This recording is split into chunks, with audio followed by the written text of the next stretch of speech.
अस्सलाम वालेकुम। ब्रेकी minds channel पर तमाम सुनने वालों को खुशामदीद कहता हूँ। इस चैनल पर हर तरह के इंफॉर्मेशन लेक्चर रोज़ाना की बुनियाद पर दिए जाते हैं, जिसमें फार्मेसी टेक्नीशियन, एलएचवी, मिडवाइफ और नर्सिंग के लेक्चर आप तक पहुँचाए जाते हैं। आपसे सिर्फ़ एक गुजारिश है कि आप इस चैनल पर पहली मर्तबा आए हैं तो इस चैनल को सब्सक्राइब कर लें और वीडियोस को लाइक कर दें और साथ वाले बेल आइकन को प्रेस कर दें ताकि नई आने वाली हर वीडियो आप तक बर वक्त पहुँचती रहे। इसके अलावा इस चैनल पर हर क्लास के प्रीवियस पेपर के MCQs भी अपलोड किए जाते हैं। बहुत शुक्रिया। आइए टाइम वेस्ट किए बिना चलते हैं आज के लेक्चर की तरफ, जो कि आपके लिए स्पेशल तौर पर तैयार किया गया है। वीडियो को लाइक करना मत भूलिएगा। शुक्रिया। एसिटाइल कोलिन जो है ना बेटा, मैंने आपको कहा था कि ये एज इट इज़ मेडिसिन की फॉर्म में इस्तेमाल नहीं होती। बहरहाल क्योंकि बहुत सारी ऐसी अद्वियात हमारे यहाँ अवेलेबल हैं जो इसको अफेक्ट करती हैं, इसकी सक्रीशन को या तो वो इंक्रीज करेंगी या वो डिक्रीज करेंगी। तो इसके इफेक्ट्स अगर हमें पता चल जाए ना तो फिर हमें बहुत सारी बातों का इल्म हो जाएगा। देखें, हर दवाई के स्टार्ट में ना उसका केमिकल नेचर लिखा होगा। क्या लिखा होता है? Chemical nature. आप इसकी हेडिंग भी दे सकते हो, केमिकल नेचर। जैसे ये केमिकली क्वाटरनरी अमाइन होती है, अमोनियम कंपाउंड होता है, ठीक है ना, अमाइनो ग्रुप लगा होता है NH2। तो क्वाटरनरी ये अमाइन ग्रुप होता है और ये खुद मेम्ब्रेन को क्रॉस नहीं कर सकता। मेम्ब्रेन मतलब यहाँ पर मुराद है सेल मेम्ब्रेन, यानी ये सेल के बाहर ही रहेगा, सेल के अंदर नहीं जा पाएगा ये, ठीक है ना। ये सेल मेम्ब्रेन को क्रॉस नहीं कर सकता। और मैंने आपको बताया था कि ये न्यूरोट्रांसमीटर है। कल मैंने न्यूरॉन बनाया था ना, ये ऐसे न्यूरॉन बनाया था मैंने, न्यूरॉन बना के ऐसे साइनेप्स के थ्रू जो है बेटा वो इसकी ऐसे रिसेप्टर के ऊपर ये अटैच हुआ था, देखे ना। तो ये न्यूरोट्रांसमीटर है जो कि पैरासिम्पैथेटिक नर्वस सिस्टम और सोमैटिक नर्वस सिस्टम में बेटा ये प्रोड्यूस होता है। ये बात आपने याद रखनी है कि ऑटोनोमिक गैंग्लियन का भी मैं बता चुका हूँ कि दो सेल बॉडी जहाँ पर मिलती हैं उसको गैंग्लियन जो है बेटा वो कहा जाता है। ये बातें मैंने बताई हुई हैं सारी। इस एंजाइम के बारे में मैं बता चुका हूँ। याद करो ये कौन सा एंजाइम है? ये वो एंजाइम है जब एसिटाइल कोलिन अपना काम पूरा कर लेगी तो acetyl choline esterase enzyme, choline esterase enzyme उसको क्या कर देता है? एसिटाइल कोलिन को ब्रेक कर देता है, ठीक है ना, ये एंजाइम। ये बात मैंने कल आपको बताई थी। अच्छा, ये जो एसिटाइल कोलिन होती है ना, इसका ड्यूरेशन ऑफ जो एक्शन होता है ना बड़ा स्मॉल होता है, फ्यू मिली सेकेंड, सेकेंड भी नहीं, फ्यू मिली सेकेंड्स के अंदर ये वर्क करता है। बड़ी तेज़ी से ये पैदा होती है और तेज़ी से पैदा होकर अपना काम करके ख़त्म कर देती है अपना काम, ठीक है ना। अच्छा, इसके थेरापेटिक यूजेस जो हैं, ये मैंने कहा ना कि ये थेरापेटिकली यूज़ नहीं होती, मतलब इसकी दवाई नहीं बनाते हम। कुछ और केमिकल है जो इसकी सक्रीशन को कम करते हैं, ज़्यादा करते हैं और फिर इसको कंट्रोल किया जाता है। खुद एज इट इज़ अपनी असल शक्ल में ये दवाई की शक्ल में नहीं होती, ठीक है ना, क्योंकि हमारी बॉडी नेचुरल पैदा करती है, हम इसको केमिकली प्रोड्यूस नहीं कर पाए। इसके बहुत मस्कारेनिक और निकोटिनिक इफेक्ट होते हैं। कल इंशाल्लाह मैं आपको बताऊंगा कि मस्कारेनिक और निकोटिनिक रिसेप्टर क्या होते हैं। ये दो टाइप के रिसेप्टर हैं जो कि हमारे ब्रेन में पाए जाते हैं। ये बहुत सारे काम करते हैं, ठीक है ना। कल मैं इंशाल्लाह आपको एक टेबल दूंगा, उस टेबल में इन दोनों का लोकेशन और इनके फंक्शन में फ़र्क बताऊंगा कि कौन सा क्या क्या करता है, ठीक हो गया। चल अब देख लेते एक्शन क्या होता है एसिटाइल कोलिन का। नंबर 1, एसिटाइल कोलिन सबसे पहला काम क्या करती है? ये हार्ट रेट को कम कर देती है, ठीक है ना। हार्ट रेट जो होता है बेटे वो कम हो, पहला इसका इफेक्ट क्या होता है कि ये हार्ट रेट को कम करती है और कार्डियक आउटपुट को भी कम करते हैं। कार्डियक आउटपुट क्या होती है? कार्डियक आउटपुट होती है कि एक दफा में दिल जो खून पंप करता है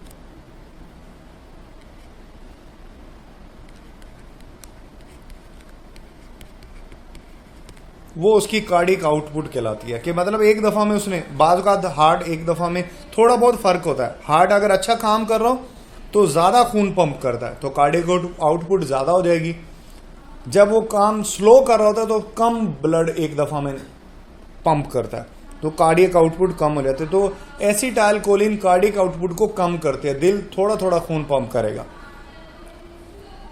ये ब्लड प्रेशर को, जो बीपी होता है ना ब्लड प्रेशर, उसको ये कम कर देती है। ठीक है ना। तो मतलब आप ऐसी दवाइयाँ इस्तेमाल कर लें जो एसिटाइल कोलिन को बढ़ा दे, तो ब्लड प्रेशर उस बंदे का कम हो जाएगा। अच्छा, हार्ट रेट और कार्डियक आउटपुट के बारे में अभी मैंने आपको बताया कि ये हार्ट रेट एक वैगल स्टिमुलेशन करती है। वैगल जो होता है ना, वैगस एक बड़ी नर्व होती है। वैगस जो है ना, वैगस नर्व उसको कहा जाता है। ये एक बड़ी नर्व होती है, या इसको उर्दू में बोले तो नस होती है, बड़ी नस होती है, या नर्व इसको आप कह सकते हो। बड़ी नर्व होती है जो डायरेक्ट दिमाग से निकलती है, दिमाग से निकलती है।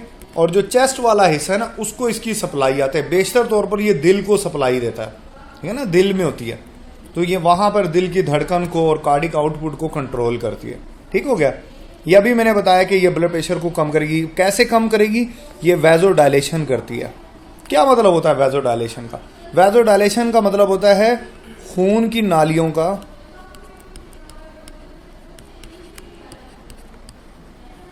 फैलना। खून की नालियों का जो फैलना होता है ना, dilatation of blood vessel, dilation of blood vessel, this will call वैसोडायलेशन।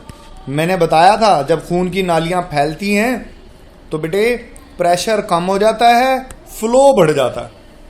खून का जो फ्लो होता है ना, उस एरिया में इंक्रीज हो जाता है और उसमें प्रेशर कम हो जाएगा। ठीक है ना, जब कोई चीज़ फूलती है तो ये इसका इफेक्ट होता है। फिर जीआईटी यानी इसकी खुराक की नाली के ऊपर इसका असर क्या होता है? देखो ना, लिखा हो ना जीआईटी, गैस्ट्रो इंटेस्टिनल ट्रैक्ट। यहाँ पर ये सिलेवरी सिक्रीशन को बेटा जो है वो इंक्रीज कर देती है, मतलब थूक ज़्यादा पैदा होगा। इंटेस्टिनल सिक्रीशन यानी आंतों की सिक्रीशन को बढ़ाएगी। मोटेलिटी बढ़े, हाजमे का अमल तेज हो जाता है। मोटेलिटी तेज होती है ना, तो खुराक की नाली के ऊपर इसका पॉजिटिव इफेक्ट होता है, तो ये उसको इंक्रीज करती है। ये सारे पैरासिम्पैथेटिक फंक्शंस है ना। पैरासिम्पैथेटिक सिस्टम का यही तो काम होता है।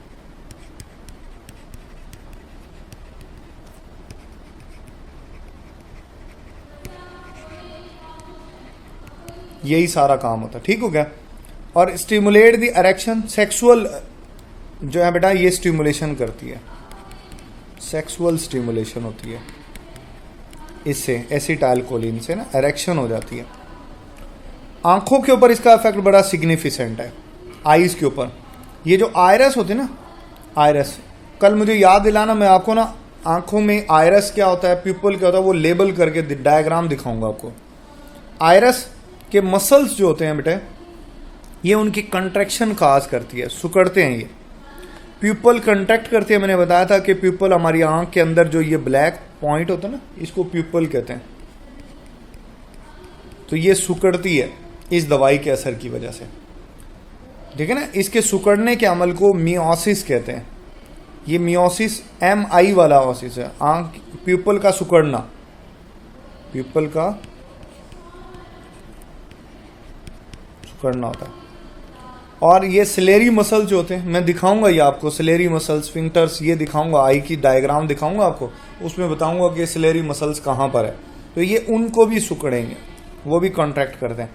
थेराप्यूटिक यूज में बाज़ औक़ात, अक्सर नहीं, बाज़ औक़ात आंखों की जब सर्जरी होती है,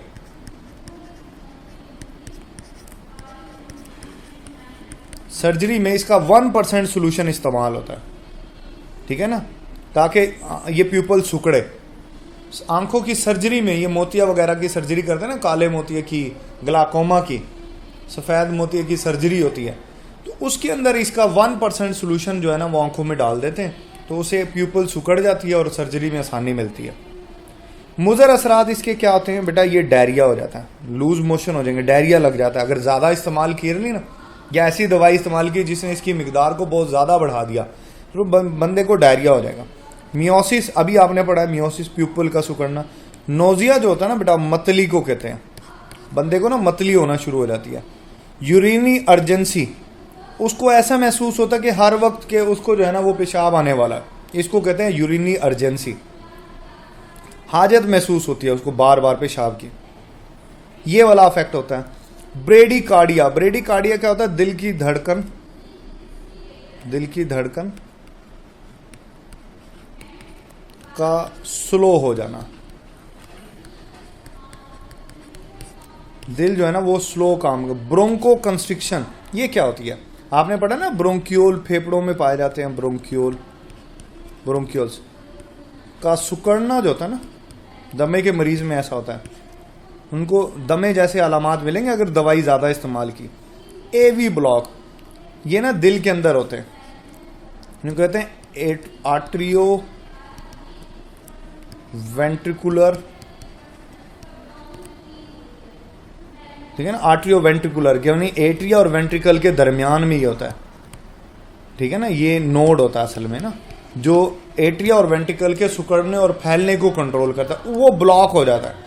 यानी अगर बहुत ज़्यादा आपने दवाई इस्तेमाल की और एसिटाइलकोलिन की क्वांटिटी बहुत ज़्यादा बढ़ गई तो उसे दिल बंद भी हो सकता है, हार्ट फेलियर भी हो सकता है ना, एवी ब्लॉक हो जाएगा। ये एवी ब्लॉक बेसिकली, जो एवी है ना, एवी आर्ट्रियो वेंट्रिकुलर नोड जो होता है, ये बेसिकली हार्ट को करंट प्रोवाइड करता है जिससे हार्ट कॉन्ट्रैक्ट और रिलैक्स होता है। तो अगर ये बहुत ज़्यादा काम करेगा तो हार्ट इतना ज़्यादा जो है बेटा उसको करंट मिलेगा तो वो हो सकता है उसके जो मायोकार्डियम है, जो उसके मसल्स हैं, वो रप्चर हो जाएं और हार्ट फेलियर हो जाएगा ऐसे बंदे में। बेटे आज के लिए इतना ही, मेरे कुछ गेस्ट आए हुए, ठीक है, मैंने उनके साथ जाना है। आज के लिए इतना ही, कल इंशाल्लाह फिर मैं इससे ज़्यादा पढ़ाऊँगा आपको, कल अगली दवाई मैं आपको डिटेल से बता दूँगा, ठीक है। आज के लिए बहरहाल इतना ही। आपके जहन में कोई सवाल है तो पूछ लें।